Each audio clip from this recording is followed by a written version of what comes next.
నా పేరు కె నాగేశ్వర నాయుడు. నేను రాష్ట్ర పాలయక్రీ చైర్మన్ గా ఉన్నాను.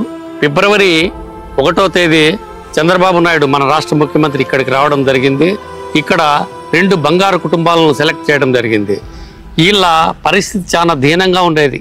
మన సీఎం గారు చూసిన తర్వాత ఒక కుటుంబానికి అయితే తల్లి లేరు, తండ్రి లేరు. 2వ కుటుంబానికి చాలా వికలాంగుడు, నడవలేని పరిస్థితిలో ఉంటాడు. కాబట్టి వీళ్ళకి ఇద్దరికి కూడా గవర్నమెంట్ స్థలం 3 సెంట్లు, దాదాపు 15 లక్షలు విలువ చేసే స్థలము సీఎం గారు ఇవ్వడం జరిగింది. ఈ కన్స్ట్రక్షన్ కూడా ప్రభుత్వ ఆధ్వర్యంలోనూ నా ఆధ్వర్యంలోనూ చేయడం జరిగింది. సీఎం ఇచ్చిన టైంలో ఇన్ టైంలోనే ఈ కంప్లీట్ చేసి బంగారు కుటుంబాలకు నిన్ననే మేము వాళ్లకు హ్యాండ్ ఓవర్ చేయడం జరిగింది. ఇది కూడా మన సీఎం దృష్టికి నిన్న తీసుకుపోవడం జరిగింది. మన సార్ కూడా చాలా ఆనందించినాడు.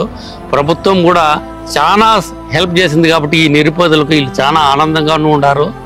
ఇది వీళ్ళ జీవితంలో మర్చిపోని సహాయం మన సీఎం సార్ చేసినారంటే వీళ్ళు జీవితాంతము రుణపడి ఉంటారని ఈ సందర్భంగా మీకు తెలియజేస్తున్నాను.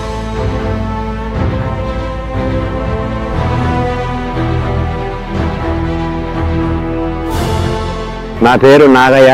సందేపల్లి మండలానికి వచ్చినాడు చంద్రబాబు నాయుడు. మీటింగ్ పెట్టి మాకు పిల్లోనికి వికలాంగునికి పింఛన్ ఇచ్చి మేము మాకు ఇల్లు లేకపోతే ఇల్లు ఇచ్చినాడు మహానుభావుడు. ఈ వద్దు ఇల్లు కూడా ఆయనే కట్టించినాడు. ఈ వద్దు ఆయన్ను మేము మర్చిపోము. ఈ పార్టీకి ఎప్పుడు ధనపుట్టంగా ఉంటాము, ఎప్పుడు రుణపడి ఉంటాము. పిల్లోనికి సైకిల్ ఇచ్చినాడు, 10,000 పింఛన్ ఇచ్చినాడు.